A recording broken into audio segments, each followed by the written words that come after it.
வெளிப்படுத்தின விசேஷம் 7ஆம் அதிகாரத்துல 1வது வசனத்துல இருந்து வாசிங்க பாப்போம்.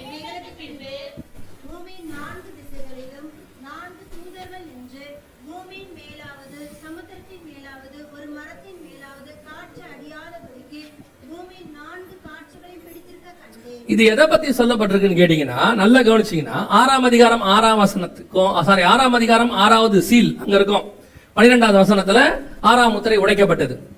அதே காரியம் 8ஆம் அதிகாரத்துல 1ஆம் அதிகாரத்துல பாத்தீங்கன்னா, 8ஆம் அதிகாரம் 1ஆம் வசனத்துல பாத்தீங்கன்னா 7ஆம் முத்திரை உடைக்கப்பட்டது. இந்த 6ஆம் முத்திரைக்கும் 7ஆம் முத்திரைக்கும் நடுவுல தான் நல்லா கவனிச்சு பாருங்க.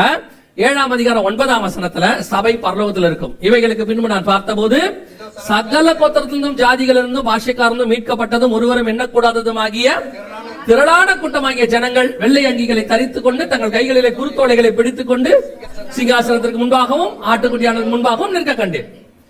இந்த 6வது முத்திரைக்கும் 7ஆம் முத்திரைக்கு நடுவுல தான் சபை போய் சிங்காசனத்துக்கிட்ட நிக்குது. அப்படின்னா இந்த 7ஆம் அதிகாரத்தில் நடக்கிற சம்பவங்கள் எல்லாமே வேற எதையோ சொல்லுது. எதை சொல்லுதுன்னா, பூமியின் 4 காற்றுகளையும் பிடித்திருக்க கண்டேன். ஏன் இந்த 4 காத்துகளை பிடிக்கிறாரு? இந்த 6ஆம் அதிகாரத்துக்கு பிறகு 8ஆம் அதிகாரத்துக்குள்ள என்ன நடந்துச்சு? ஒண்ணுமே நடக்கல. ஒரு வாதையும் வரல, ஒரு பிரச்சனையும் இல்ல. ஆனா கர்த்தர் சொல்றாரு, முத்திரை போடும் அளவும் காத்த புடி அப்படிங்கிறார். அவ்வளவுதான். முத்திரை போட்டாங்க, 2 கூட்டத்தை பாக்குறாங்க. 8வது வசனம் வரைக்கும் இஸ்ரவேல் கோத்திரத்துல 12,000 கோத்திரம் சொல்லி 12 கோத்திரம் 1,44,000 பேர் இருக்காங்க.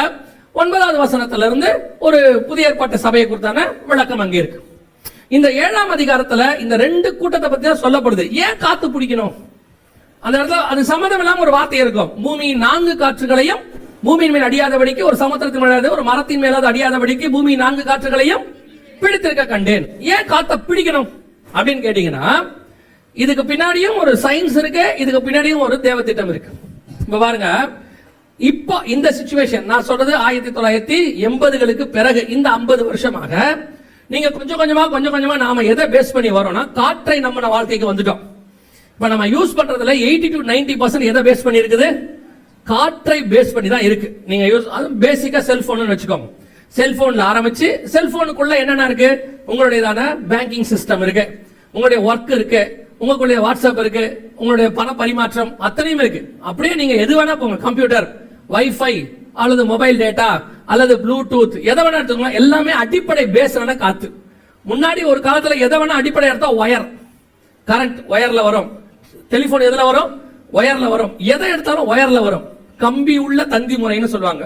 இப்ப எல்லாமே கம்பி இல்லா தந்தி முறை. எல்லாத்துக்கும் பேஸ் என்னன்னு கேட்டீங்கன்னா காத்து. காற்றுல தான் எல்லாமே இருக்கு. பிள்ளைகளுடைய படிப்பு ஆன்லைன் இல்லையா, வீட்டுல இருந்து படிக்கிறாங்க. அடுத்து வேலை, ஒர்க் ஃப்ரம் ஹோம். இப்ப ரொம்ப கேஷுவல் ஆயிடுச்சு ஒர்க் ஃப்ரம் ஹோம்ங்கிறது. இப்ப கொரோனாவே இல்ல, ஆனா எல்லாருமே ஒர்க் ஃப்ரம் ஹோம் விரும்புறாங்க. பாதி பேருக்கு மேல ஒர்க் ஃப்ரம் ஹோம் விரும்புறாங்க. சோ இப்ப காற்று தான் பேஸ். இப்ப பண பரிமாற்றம், முந்திலாம் பேங்க்ல போய் நிக்கணும், இப்ப அப்படி இல்ல, நம்ம ஆப் வழியாவே அனுப்பிச்சிடுறோம் எல்லாத்தையும். அப்பெல்லாம் காலையில 8 மணிக்கு பேங்க் 9 மணிக்கு தான் திறக்கும், 2 மணிக்கு மூடிடுவாங்க. ஏன்னா 2 மணில இருந்து 5 மணி வரைக்கும் அவங்க என்ன பண்ணுவாங்க? பேங்கோடைய காரியங்கள் எல்லாம் ஃபைனலைஸ் பண்ணணும். ஆனா இப்ப அப்படி இல்ல, 24 hours பேங்கிங் சிஸ்டம். நீங்க எதை வேணா பண்ணுங்க, இப்ப எல்லாமே ஆன்லைன். அந்த ஆன்லைன்ங்கிறது காத்து.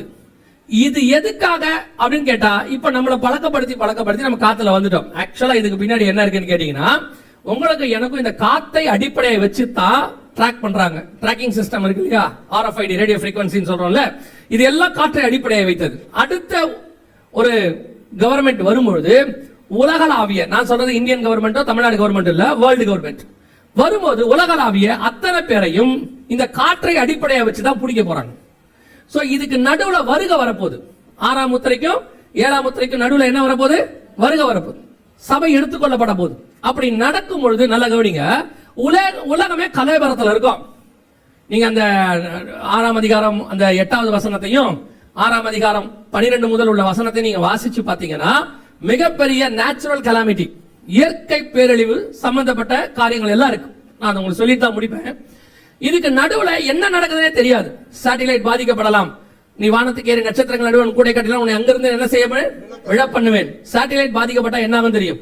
இது எல்லாம் கொலாப்ஸ் ஆகும்போது இதுக்கு பேர் தான் காற்று பிடிக்கப்படுதல். யோசிச்சு பாருங்க, காத்து பிடிக்கிறதுனா தூதன் நின்று காத்தை இழுத்து பிடிக்கிறான்றது நம்ம லிட்டரலா யோசிக்கிறது. தூதர்கள் என்னவா இருக்கிறாங்க? காற்றுகளாக இருக்கிறாங்க. அவங்களுடைய மோட் அது. எதையுமே டிரான்ஸ்ஃபர் ஆகாதபடிக்கு நிறுத்த போறாங்க. பிளைட்ல போயிட்டே இருக்கும்போது பாத்தீங்கன்னா, ஏர் பாக்கெட்ஸ் சொல்லுவாங்க, இல்ல டர்புலன்ஸ் அப்படின்னு சொல்லுவாங்க. அது என்னன்னு கவனிச்சீங்கன்னா, ஃபிளைட் போயிட்டே இருக்கும்போது நல்லா ஆடும், திடீர்னு ஆடும்.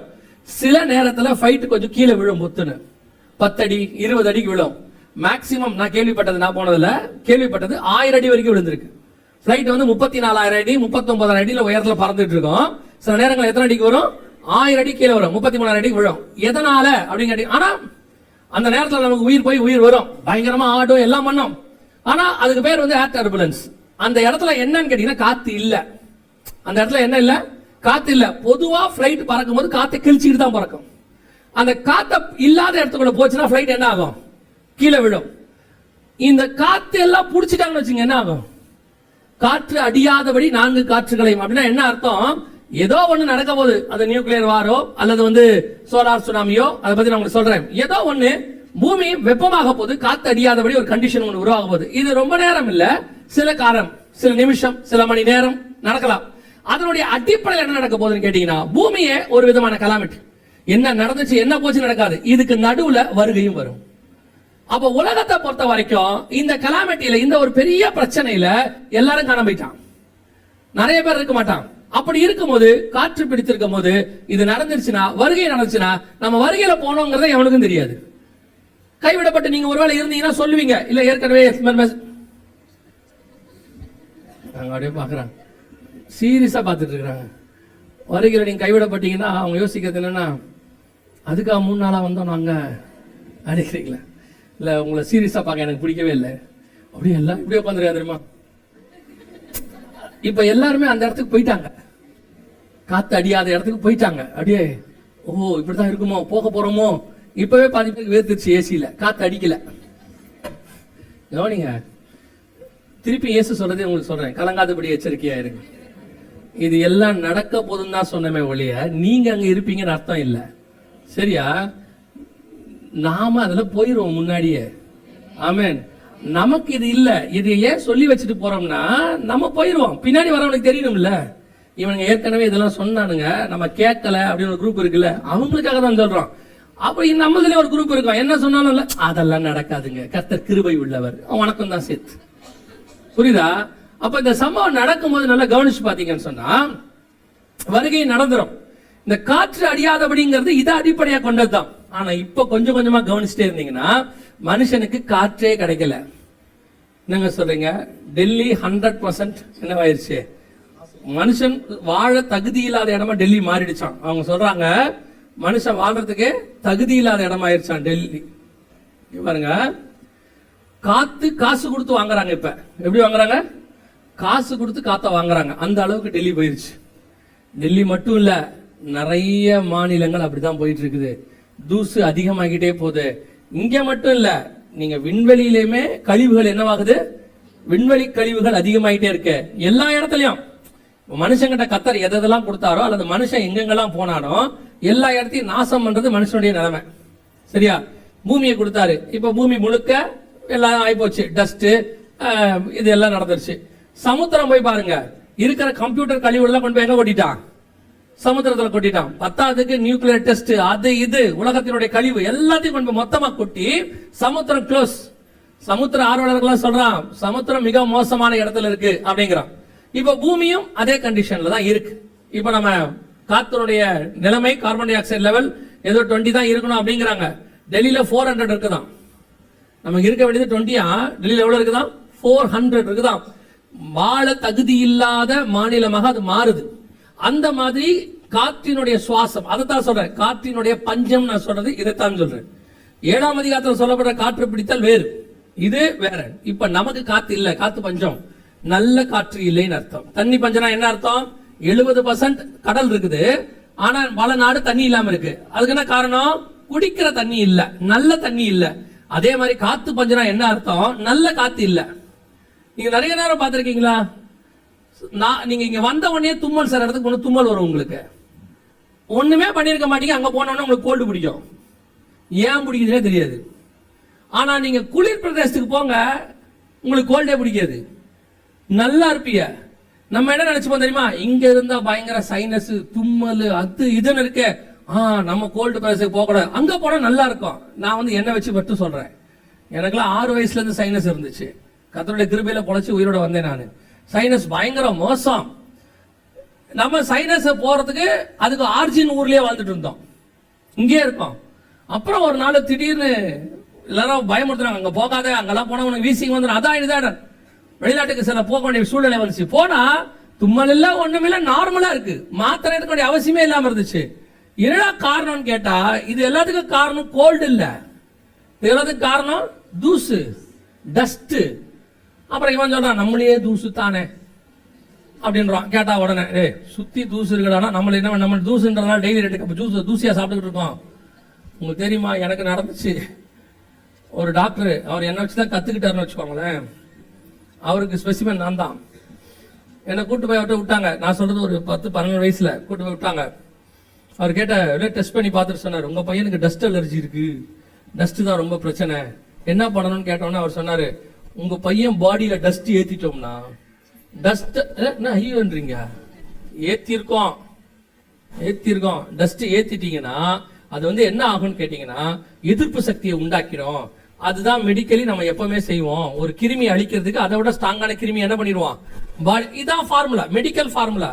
அவர் ஏன் உடம்புல டஸ்ட் ஏத்த, அவரு சில முதல்ல டெஸ்ட் பண்ணாங்க, எதெல்லாம் இவருக்கு அலர்ஜி இருக்குன்னு கண்டுபிடிச்சு, டஸ்ட் தான் அலர்ஜின்னு கண்டுபிடிச்சு டஸ்ட் இன்ஜெக்ஷனை போட்டோம்னா இவருக்கு எதிர்ப்பு சக்தி வந்துடும்.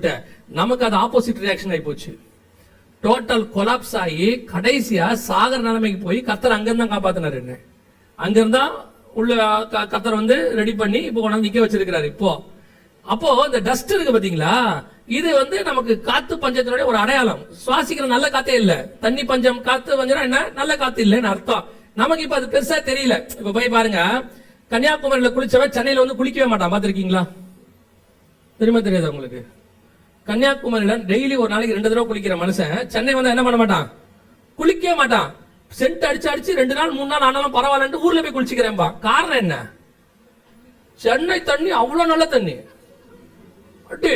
நவுத்தி எடுத்துருவாங்க. ஒரு நாள் குளிச்சுட்டு அவன் சொல்றான், இது என்ன பிசு பிசுன்னு இருக்குன்றாரு. அதான்டா நல்ல தண்ணி எங்களுக்கு, நாங்க அதுலயே தான் உயிரே வாழ்ந்துட்டு இருக்கோம். அவன் குளிக்கிறதுக்கு முடியாதுங்கிறான், நம்ம காலையில பல்லு வளர்க்குறோம் அதுல இல்லையா? ஆஸ்திரேலியால இருந்து ஒரு கிரிக்கெட் பிளேயர் வந்தாரு. நான் கிரிக்கெட் பாக்குற காலத்துல அவர் வரும்போது பிளைட்ல தண்ணி எடுத்துன்னு வருவாரு, குளிக்கிறதுக்கு தண்ணி எடுத்துட்டு வருவாரு. அப்ப அவர் சொல்லுவாரு, இத்தனைக்கு அவர் ஸ்டார் ஹோட்டல்ல தங்குவார். அப்ப அவர் சொல்லுவாரு, இங்க இருக்கிற ஸ்டார் ஹோட்டல் தண்ணி கூட சுத்தம் கிடையாது, எங்க ஊர் மாதிரிம்பாரு. நியாயமான வார்த்தை. அந்த அளவுக்கு நம்ம பொல்யூட்டடு, தண்ணி பொல்யூட்டடு, காத்து பொல்யூட்டடு. ஆனா நம்ம அதுல வாழ்ந்து என்னவாயிட்டோம், பழக்கப்பட்டுட்டோம். இதுல நம்ம கிட்ட இருந்த ஒரே பிளஸ் பாயிண்ட் என்ன தெரியுமா, நம்மளை பார்த்து கொரோனா பயந்துருச்சு. நிஜமா தான். நீங்க போய் பாருங்க, உலகளாவிய கொரோனாவுடையதான பேரழிவுகள் எல்லாம் எடுத்த போது நம்ம சைடு ஸ்ட்ராங்கா இருந்துச்சு. இப்ப இவனுக்கு மட்டும் ஸ்ட்ராங்கா இருக்கிறாங்கன்னு பார்த்தா நம்மால டஸ்ட்லயே வாழ்றான். டஸ்ட்லயே வாழ்ந்ததுனால கொரோனா என்ன ஆயிருச்சு, நம்ம கிட்ட தோத்துருச்சு. Corona failure. கொரோனா பார்த்துச்சு, இவனை சாவடிக்கலான்னு போனா இவன் நம்மளை சாவடிச்சிட்டு இருக்கிறான். உங்களுக்கு அலெக்சாண்டருடையதான பயோகிராஃபி படிச்சீங்கன்னா தெரியும். 33 வயசுல அலெக்சாண்டர் செத்துட்டார். தெரியுமா உங்களுக்கு? எப்படி செத்தாருன்னு தெரியுமா உங்களுக்கு? தெரியாதுல்ல. அவர் யுத்தத்துல எல்லாம் சாகவே இல்லை. அவர் எப்படி செத்தாருன்னா, அவருடைய பயோகிராஃபில இருக்கு, நீங்க போய் பாருங்க. இந்தியாவுக்கு வந்துட்டு போகும்போது, யுத்தத்துக்கு ரிட்டர்ன் ஆகும்போது ஒரு நோய் தாக்கி பாபிலோனியால போய் செத்துட்டாரு. அவரு பாபிலோனியால அவர் அங்கதான் செத்தது. என்னடான்னு பார்த்தா ஒரு ரிப்போர்ட்ல சொல்றாங்க, இந்தியாவில் இருந்ததான ஏதோ ஒரு கிருமி, அது கொசுவால பரவி இருக்கலாம், ஏதோ ஒண்ணுல பரவி இருக்குது, அதுல அலெக்சாண்டர் செத்துட்டாருன்னு தான் ரிப்போர்ட். நான் என்ன நினைச்சேன், ஆனானப்பட்ட மாவீரன் அலெக்சாண்டரே நம்ம கொசு சாவடிச்சிச்சு, நம்ம கிட்ட அது பாருங்க தண்ணி குடிக்குது பாருங்க. அது எப்படி வந்தாலும் நம்ம என்ன பண்ணிட்டு இருக்கோம், அசராம சாவடிக்கிறோம் பாருங்க. அது டெங்கு வந்தாலும் சரி, மலேரியா வந்தாலும் சரி, அது வந்து எந்த வந்தாலும் சரி, எது வந்தாலும் நம்மால அசால்ட்டா அப்படி தட்டிட்டு போயிட்டே இருப்பான். அல்ல, எப்படிப்பட்ட கொசுவை நம்ம சாவடிச்சிடும். இப்ப அலெக்சாண்டர் மாவீரனா நம்ம மாவீரனா சொல்லுங்க? அவ்வளவுதான். கிறிஸ்துவுக்கு நாம தான் பெரிய மாவீரர்கள். எந்த கொசுவையும் அவர்கள் ஜெயிச்சு விடுவார்கள். யோசிப்பாருங்க, அலெக்சாண்டரே சாவடிச்சிருச்சா. அந்த அளவுக்கு பொல்யூட்டட் ஏரியாக்குள்ள இருந்தாலும் அது ஒரு வகையில் நமக்கு பலமாக இருக்கிறது, இருந்துட்டு போட்டோம். ஆனால் நம்ம வந்தது காத்து பஞ்சம். முழுக்க உலகம் முழுக்க இப்படிதான் போகுது. எல்லா நான் சொல்றது ஏதோ இந்தியா மட்டும் நினைச்சிடாதீங்க, வேர்ல்டு வைட் பல நகரங்கள் வாழ தகுதி இல்லாத. இந்த சைனால ஒரு நகரம் இருக்கு, அந்த பேர் மறந்துட்டேன். அந்த நகரமே இப்போ என்ன சொல்லிட்டானா, மனுஷங்க வாழ்றதுக்கு எந்த விதமான அங்க தகுதியுமே கிடையாது, வெரி ஒஸ்டா இருக்கு காத்துன்னு சொல்லிட்டான். இந்த மாதிரி வேர்ல்டு வைட் காற்று பஞ்சம் ஒரு பக்கம் போய்கொண்டே இருக்கிறது. அதையும் தாண்டி பஞ்சத்துக்கு அடுத்து அங்க என்ன இருக்கிறது, சாவினாலும். இந்த சாவினாலுங்கிறதுக்கு நாம என்ன எடுத்துக்கிறோம் அப்படின்னு கேட்டா, மத்திய 24 இயேசு சொல்லும் போது கொள்ளை நோய்னு சொன்னாரு, பஞ்சங்கள் சொன்னாரு. அடுத்து என்ன சொல்லியிருக்கிறாரு, பஞ்சங்களும் கொள்ளை நோய்களும் பூமி அதிர்ச்சிகளும் அப்படின்னு இயற்கை பேரழிவு அப்படின்னு சொல்லி பார்க்கலாம். இப்போ குறிப்பாக இந்த இயற்கை பேரழிவு அதிகமாகிட்டே போகுது, ப்ரெடிக்டே பண்ண முடியல. இப்போ நம்ம சயின்டிஸ்ட் எல்லாம் என்ன செய்வாங்கன்னு கேட்டீங்கன்னா, எவ்வளவுக்கு எவ்வளவு, நான் இப்போ பாக்குறத வச்சு சொல்றேன், இந்த காலகட்டத்தை வச்சு இவங்க எவ்வளவுக்கு எவ்வளவு சயின்ஸை நம்புறாங்களோ அவ்வளவுக்கு அவ்வளவு சயின்ஸை ஆண்டவர் முட்டாளா மாத்திக்கிட்டு இருக்கிறாரு. எவ்வளவு பெரிய ஹை டெக்னாலஜி, எல்லா மெடிக்கல் எக்யூப்மெண்ட் எவ்வளவு இருக்கு. கொரோனாவுக்கு மருந்து என்ன செய்ய முடியல, அவங்களால கொண்டே வர முடியல, திடீர்னு கொண்டு வர முடியல. அது மனுஷ தவறா என்னமோ, ஆனா லிட்டரலி அவங்களால என்ன பண்ண முடியல, கொரோனாவுக்கு ஒன்றும் செய்யவே முடியல. இப்போ சமீப காலமா நமக்கு வரக்கூடியதான இந்த புயல் எல்லாம் பார்த்துருக்கீங்களா, இவங்களால ப்ரிடிக்டே பண்ண முடியல. பாக்குறீங்களா, இந்த இன்னைக்கு வருவாங்கன்னா லெஃப்ட்ல போயிடுது, லெஃப்ட்ல போயிடுச்சா திருப்பி யூ டர்ன் போட்டு வந்துருது. இவன் ஸ்கூல் லீவ் விட்டு விட்டு பாக்குறான், மழை வர மாட்டேங்குது. சரி இன்னைக்கு ஸ்கூல் இருக்குன்னா மழை வந்துருது. நான் இருக்கும்போது ஒருத்தர் இருந்தாரு, ரமணன் ஒருத்தர், ரொம்ப ஃபேமஸ் ஆனவர். அவர் இன்று மழை வரும் வராதுன்னா எனக்கு ஒரே சந்தோஷமாயிரும், அன்னைக்கு வரும். ஆமா, அவர் மேல தப்பு இல்ல, அன்னைக்கு உள்ளதான அந்த எக்யூப்மெண்ட் பிரச்சனை. இப்ப மட்டும் என்ன டெவலப் ஆயிருக்குன்னு கேட்டீங்கன்னா, இப்போ ஒரு டெவலப்மெண்ட் இல்ல. இப்ப லாஸ்ட் புயல் வந்துச்சுல, என்ன ஆட்டம் காட்டுச்சு. நமக்கும் பாண்டிச்சேரிக்கு நடுவுல போவியா வருவியா போவியா வருவியான்னு எந்த பக்கம் போறதுன்னு தெரியாம 3 நாளா எல்லாம் தடுமாறி, அவனே என்ன சொல்றான், ப்ரெடிக்ட் பண்ண முடியல. இப்ப இயற்கை பேரழிவுகள் என்ன செய்யல, ப்ரெடிக்ட் பண்ண முடியல, என்னவே பண்ண முடியலையாமா. அதுவும் குறிப்பாக பூமி அதிர்ச்சிகள். ஆண்டவர் வந்து அடையாளமா எக்ஸாம்பிளா எதை சொன்னாரு, பூமி அதிர்ச்சிகள். பாருங்க, மொராக்கோல ஒரு பூமி அதிர்ச்சி வந்துச்சு. இந்த பூமி அதிர்ச்சி பத்தி என்ன சொல்றாங்கன்னா, இங்க வர வேண்டிய அவசியமே இல்லையா. அதாவது பூமி அதிர்ச்சி வரும்னு சொல்லக்கூடிய இடத்துல இது இல்லவே இல்லையா. இந்த இடம் இப்ப காட்டுவாங்க பாருங்க, பூமி அதிர்ச்சியே வராதாங்க. சில லைன் வச்சிருப்பாங்க, இங்கதான் பூமி அதிர்ச்சி வரும்னு. இது வந்து வரவே கூடாத இடமா, ஆனா அங்க வந்திருக்குது. அதான் அவங்க என்ன சொல்றாங்கன்னா, எப்படி இந்த மாதிரி இடத்துல பூமி அதிர்ச்சி வருதுன்னு இப்ப எங்களால ப்ரெடிக்ட் பண்ண காட்டுறாங்க பாருங்க. இந்த இடத்துல பூமி அதிர்ச்சி வர வாய்ப்பே இல்ல, எப்படி வருதுன்னு தெரியல. இதுதான் இன்னைக்கு உள்ள நிலைமை. சமீப காலமாக, குறிப்பிட்ட இந்த சமீப காலமாக பூமி அதிர்ச்சிகள் உச்சத்துக்கு போயிட்டே இருக்குது. இந்த 10 வருஷம் 2015 இருந்து 2025க்குள்ள இங்க பாருங்க, இது பூமி அதிர்ச்சிக்கு அவங்க கொடுத்திருக்கிறதான காரியம். நீங்க உங்களுக்கு தெரியாது, சிவப்பு டாட் இருக்குல்ல, குட்டி குட்டி குட்டி டாட்ஸ் இருக்குல்ல, அத்தனையும் பூமி அதிர்ச்சி. வரப்போறதுல வந்தது இந்த 10 வருஷத்துல மட்டும் எத்தனை பூமி அதிர்ச்சி வந்திருக்கு பாருங்க. வித்தின் 10 இயர்ஸ், 2015ல இருந்து 25க்குள்ள. இப்ப நம்ம சொன்னோம்னா வரப்போதுன்னு சொன்னோம், இல்ல வருதுன்னு சொன்னோம்னா, இந்த ஆள் எதுக்கு இப்படி பயமுத்ரா இவ்வளவு வந்திருக்குது. இப்ப என்ன பண்றது, ஏசு சொன்ன அடையாளம் நடக்குதுன்னு கூட இப்ப சொல்லக்கூடாது. சொன்னா அவனுக்கு கோவம் வந்துருது. இல்லங்க எதுக்குங்க பூமி அதிர்ச்சி எல்லாம் வருதுன்றீங்க, அதை வருது, இவ்வளவு வந்திருக்குது. அவன் சொல்றான் 1000 கணக்குல நடந்திருக்குதான், 1000 கணக்குல. இந்த 10 வருஷத்துல மட்டும், இந்த 10 வருஷத்துல தான் உலக சரித்திரத்திலேயே மிகப்பெரிய பூமி அதிர்ச்சிகள் 6, அதுல 1 இந்த 10 வருஷத்துல வந்திருக்குது. 8 புள்ளிக்கு மேல வந்திருக்கு ரஷ்யாவில். இது வரைக்கும் அந்த மாதிரி 5 6 தான் வந்திருக்கு, அதுல 1 நம்ம ஜெனரேஷன்ல நடந்திருக்குது. ஆண்டவர் சொன்ன கடைசி காலத்தினுடைய மிக துல்லியமான அடையாளம். இப்ப என்ன சொல்றானா, இது இனி வரது எல்லாம் பெருசா தான் இருக்கும், ப்ரெடிக்ட் பண்ணவே முடியாது. அதுவும் உலகத்திலேயே பூமி அதிர்ச்சியை கணிக்கிறதுல நம்பர் 1 இடத்துல இருக்கிற நாடு ஜப்பான். ஏன்னா அவங்களுக்கு தான் அதிகமா என்ன வருது, பூமி அதிர்ச்சி. அது கூட அவங்க என்ன எழுதுறாங்கன்னா, எப்படி அவங்களால கணிக்க முடியுதுன்னு சொல்றாங்க. இங்க பாருங்க, இப்ப அவங்க என்ன சொல்லியிருக்காங்கன்னா, 100 அடி சுனாமி ஒண்ணு வரப்போகுது. இது அவங்க சொல்றது. எச்சரிக்கும் ஜப்பான், அபாயத்தில் இருக்கு. இதுல அவங்க என்ன சொல்றாங்க, எவ்வளவு பெருசு வரப்போகுது, இது கண்டிப்பா நடக்கும் அப்படின்னு. இது இப்போ வந்த ரிப்போர்ட், ஒரு 3-4 நாளைக்கு முன்னாடி வந்த ரிப்போர்ட். 100 அடிக்கு மேல வரப்போகுது, மிக கண்டிப்பாக நடக்கும். அதுல அவங்க என்ன சொல்றாங்க, இது ஃபுல்லா நீங்க பாத்தீங்கன்னா என்ன சொல்லுவாங்கன்னா, பூமி அதிர்ச்சி வர்றத பல மணி நேரத்துக்கு முன்னாடியோ அல்லது சில மணி நேரத்துக்கு முன்னாடி உங்களால என்ன பண்ண முடியாது, கணிக்க முடியாது.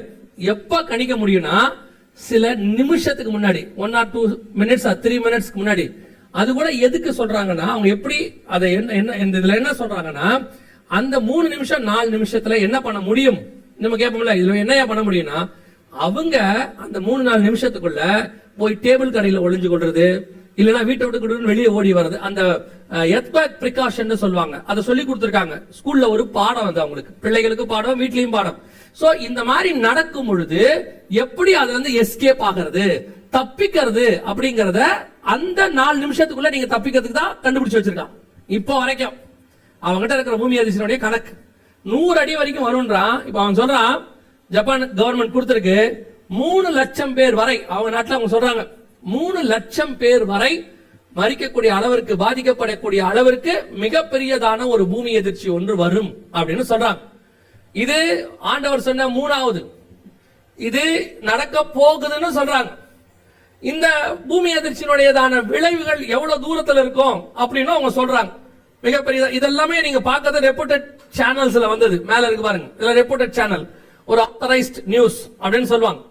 சோ இப்போ இந்த அளவுக்கு பூமி அதிர்ச்சி இதுவரைக்கும் வந்தது. 2026, 27, 28 இன்னும் அதிகமாக தான் இருக்கும் தான் சொல்றாங்க. அவைகளுக்கு நடுவுல தான் கர்த்தர் உங்களை எண்ணி இதுவரைக்கும் பார்த்திருக்கிறார். இப்ப நீங்க பாத்தீங்கல்ல, இவ்வளவு பூமி அதிர்ச்சி நடந்திருக்கு, இதுவரைக்கும் நடந்தது 2025 வரைக்கும்.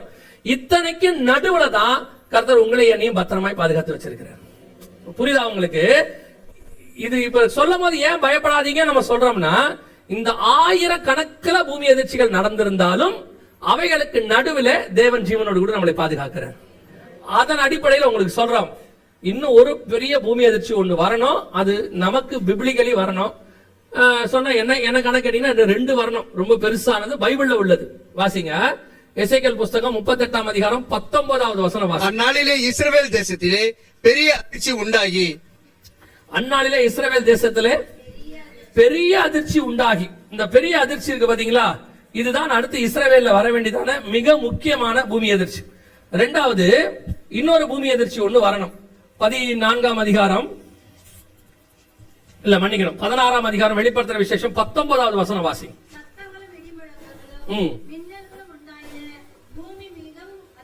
பூமி மிகவும் அதிர்ந்தது. நல்ல கவனிங்க, பூமியின் மேல் மனுஷர் உண்டான நாள் முதல் கொண்டு அப்படிப்பட்ட பெரிய அதிர்ச்சி, பூமி அதிர்ச்சி உண்டானது இல்லை. இது எங்க வரணும் தெரியுமா? ரோம்ல வரணும். இத்தாலி ரோம் நகரம் இருக்கு இல்லையா, அந்த நகரத்தை பத்தின ப்ராபசி அது. அந்த நகரம் 3 பங்காக என்ன செய்யணும்? அது வரைக்கும் உண்டாகாத பூமி அதிர்ச்சி. அப்படின்னா இன்னைக்கு அளவுல 9 புள்ளிக்கு மேல வரணும். எப்படி வரணும்? எப்படி சொல்றீங்கன்னா, இப்போ வரைக்கும் நமக்கு 8.6க்கு மேல வந்துருச்சு. அப்போ பைபிள் படி இது வரைக்கும் வராதது வரணும்னா குறைஞ்சபட்சம் 8.6க்கு மேலதான் வரணும். ஏற்கனவே ஒரு பூமி அதிர்ச்சி 9 புள்ளி வரைக்கும் வந்திருக்கு. சோ 9 புள்ளி ரிக்டர் அளவுக்கு மேல ஒரு பூமி அதிர்ச்சி வரணும், ரோம் நகரத்துல வரணும். அதுக்கு முன்னாடி இஸ்ரவேல்ல ஒரு பூமி அதிர்ச்சி வரணும். அந்நாளிலே இஸ்ரவேல் தேசத்துல பெரிய அதிர்ச்சி உண்டாகி, பெரிய அதிர்ச்சினா மினிமம் 6-7 புள்ளிக்கு மேல வரணும். இந்த 2 பூமி அதிர்ச்சி பைபிள் சொல்லக்கூடியது. இது ஒண்ணு இஸ்ரவேல்ல வரணும், இன்னொன்னு ரோம் நகரத்துல வரணும். இத ரெண்டும் கொஞ்சம் நீங்க ஸ்பிரிச்சுவலா கனெக்ட் பண்ணீங்கன்னா, இஸ்ரவேல் தேவனுடைய தலைநகரம், ரோம் அந்திகிறிஸ்துவினுடைய தலைநகரம், இந்த 2 இடத்துல வரணும். இது எசேக்கியேல் 38ல சொல்லப்பட்டிருக்கிறது, நம்ம காலத்துல நடக்க வேண்டியது. அங்க வெளிப்படுத்தல் 16ல சொல்லி இருக்கிறது உபத்திரவ காலத்தின் முடிவில் நடக்கணும். ஏன்னா அர்மகெதோன் யுத்தம் அதுக்கு அடுத்து வரணும், அதை ஒட்டி நடக்கக்கூடியது. நம் கண்களுக்கு முன்பாக ஆண்டவர் சொன்னபடி துல்லியமான 4வது முத்திரைக்கான பூமி அதிர்ச்சிகள் 4வது ஒண்ணு இருக்கு அதுல. இப்போ நம்ம பார்த்தது சாவினாலும். அடுத்து என்ன வாசிங்க? பூமியின் இந்த துஷ்ட மிருகத்தினாலங்கிறது நேரடியா கூட நீங்க எடுத்துக்கலாம். வசனத்தை நேரடியா மிருகம் வந்து என்ன செய்யுது? தாக்குது, அவங்கள பாதிக்குது, அப்படி கூட நீங்க எடுத்துக்கலாம். இத கொஞ்சம் நீங்க நிதானிச்சீங்கன்னா இன்னொன்னும் தெரியும். என்ன தெரியும் அப்படின்னு கேட்டீங்கன்னா, இன்னைக்கு இந்த ஒரு 50 வருஷமா வரக்கூடியதான எல்லா கொள்ளை நோய்களுக்கு பின்னாடியும் பாருங்க ஒரு மிருகத்தின் பெயர் இருக்கும். அது 95% பைபிள் சொல்ற துஷ்ட மிருகமாகத்தான் இருக்கும். பைபிள் சொல்ற துஷ்ட மிருகமா இருக்கும். ஆனால் 95% உதாரணத்துக்கு சொல்றேன், எய்ட்ஸ் வந்துச்சுன்னாங்க, அது எதுல இருந்து வந்துச்சு? சிம்பன்சி குரங்குல தான் அந்த கிருமி வந்துச்சுன்னு சொல்றாங்க. 2வது பன்றி காய்ச்சல் ஒண்ணு வந்து நம்ம காலத்துல வந்துச்சு, ஸ்வைன் ஃப்ளூ அப்படின்பாங்க. பறவை காய்ச்சல், எபோலான்னு ஒண்ணு இருக்கு, அது எதுல இருந்து வந்துச்சு? வௌவால்ல இருந்து வந்துச்சுன்னு சொன்னாங்க. குரங்கு காய்ச்சல் ஒண்ணு வந்து, இப்ப கேரளா ஃபுல்லா குரங்கு காய்ச்சல் ஒண்ணு வந்துச்சு. இப்ப நீங்க மிடில் ஈஸ்ட் பக்கம் போனீங்கன்னா கேமல் ஃபீவர்னு ஒண்ணு இருக்கு, ஒட்டக காய்ச்சல் அப்படின்னு ஒண்ணு இருக்கு. இது பத்தாவதுக்கு இப்ப கொரோனா வந்தது இல்ல, அதை கூட நீங்க எடுத்தீங்கன்னா எங்க இருந்து வந்துதான்? ஊகான் மாநிலத்தில் உள்ளதான அந்த மார்க்கெட்ல இருக்கக்கூடிய வௌவால்ல இருந்தோ பாம்புல இருந்தோ ஏதோ ஒண்ணுல இருந்து கிருமிதான் அந்த கொரோனா அப்படின்னு சொன்னாங்க. எல்லாத்தையும் யோசிச்சு பாருங்க. குறைஞ்சபட்சம் இப்ப வரக்கூடிய எல்லாமே ஏதோ ஒரு மிருகத்தின் அடிப்படையில வருது. அந்த மிருகமும் பைபிள்ல சொல்லக்கூடிய துஷ்ட மிருகமாக இருக்கு. துஷ்ட மிருகத்தினால் உண்டாகிற மரணம் நம் கண்களுக்கு முன்பாக இது நடந்துகிட்டே இருக்கு. பெரும் அளவுல இந்த சொன்ன பாருங்க, கொரோனா கிட்டத்தட்ட ஒரு 2 கோடி பேருக்கு மேல செத்துட்டாங்கன்னு WHO சொல்லுது. அதை விட 8 மடங்கு செத்துருப்பாங்கன்னு சொல்லி ஆய்வு சொல்லுது. எப்படியோ ஒரு பெருசு. இன்னொரு பக்கம் பறவை காய்ச்சல், இன்னொரு பக்கம் எபோலா, இதெல்லாம் நடந்துருச்சு. இப்போ WHO என்ன சொல்லுது கவனிங்க. இது WHO ரிப்போர்ட். நடக்க போறத பத்தி அவங்க எழுதி இருக்கிறாங்க. 2024ல 25ல இதை சொல்லி இருக்கிறாங்க. இவங்க என்ன சொல்றாங்கன்னா, மிக பெரியதான ஒரு டிசீஸ், கொரோனாவை விட மோசமானது ஒன்று வருகிறது.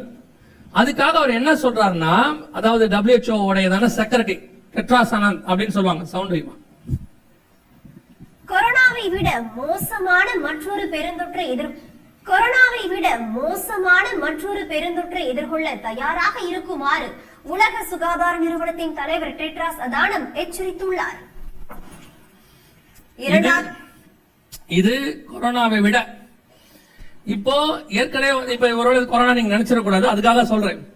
அதனால அவங்க என்ன பண்ணிருக்காங்க கேட்டீங்கன்னா, ஒரு ட்ரீட்டி. அப்படின்னா ட்ரீட்டினா என்னன்னு கேட்டீங்கன்னு சொன்னா, எல்லாரையும் சைன் பண்ண போட சொல்லியிருக்காங்க. இந்த இடத்துல பாத்தீங்கன்னு சொன்னா எல்லா நாடுகளையும் கவர்மெண்ட்டுக்கு அனுப்பியிருக்காங்க. WHO இருந்து என்ன சொல்றாங்க, ஒட்டுமொத்த உலகத்துக்கே சுகாதார கேடு வரப்போகுது. கொரோனா விட ஒஸ்ட் சினாரியோ ஒன்று ஏற்பட போகுது. திருப்பி சொல்றேன், இது எதுவும் நான் உங்களுக்கு கதை சொல்லல, ஏதோ செய்தி சொல்லிட்டு போறதா இல்ல, உங்களுக்கு கொடுக்கப்படுகிற எச்சரிப்பாய் தான் சொல்றோம். இந்த 3 நாள் கூட்டங்களும் உங்களுக்கு எச்சரிப்பாக தான் சொல்லப்படுது. இது பாதிக்கும் உங்களை சொல்லல, வரப்போகுதுன்னு சொல்றோம்.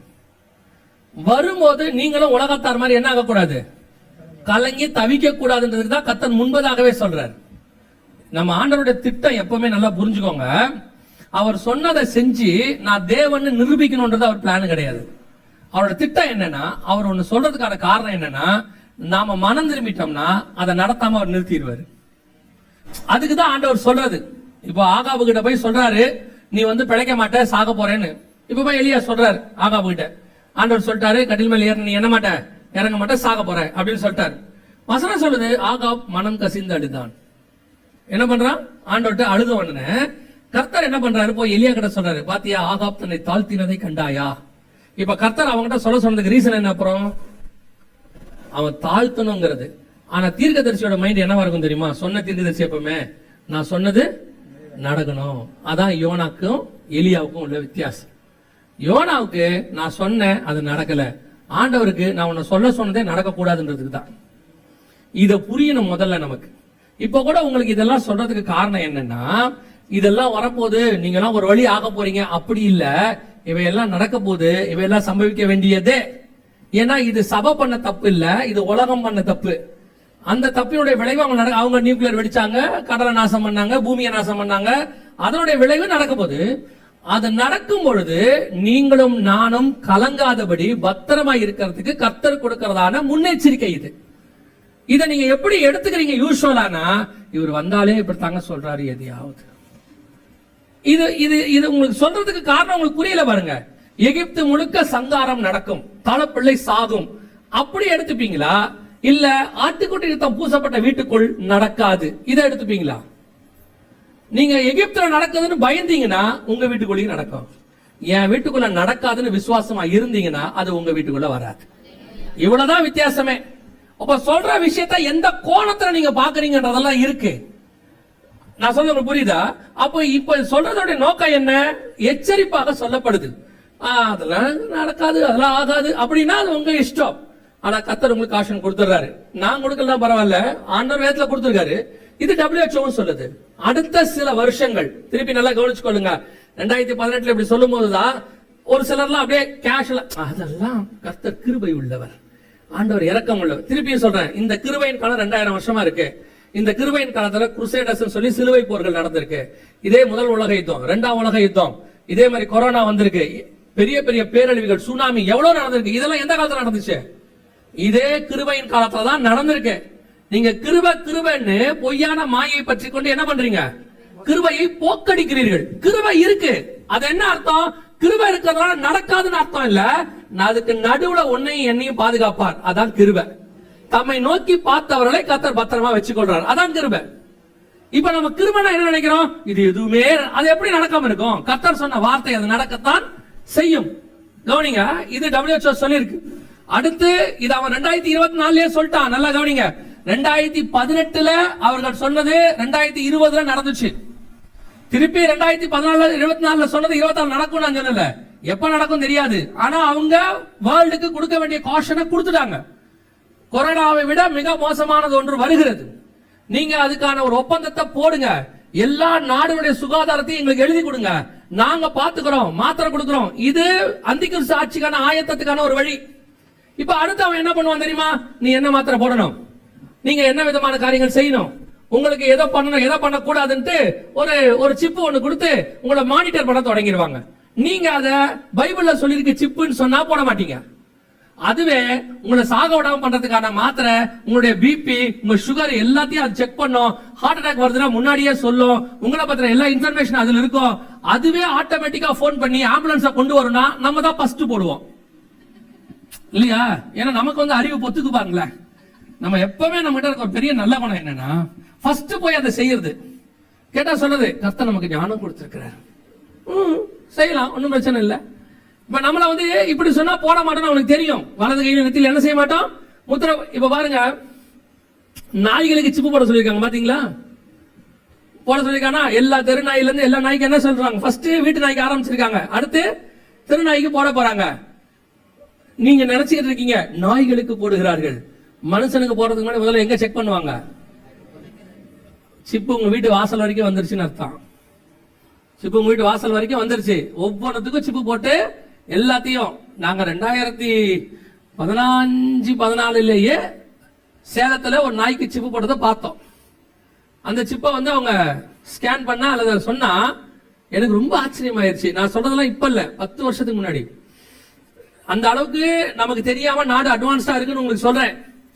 அந்த ஒரு சிப்பை ஸ்கேன் பண்ண உடனே கண் கூட பார்த்தது, அந்த நாயோட பேர் இருக்கு. அது நியாயம், எனக்கு பேர் மறந்துருச்சு, பப்பின்னு வேணா வச்சுக்கோங்க. ஒரு ஏன்னா எக்ஸ்ன்னு வைக்க முடியாது, ஏன்னா அவனு டிசீஸ் எக்ஸ்ன்னு தான் வச்சிருக்கான், அதுக்கு சொல்றேன்.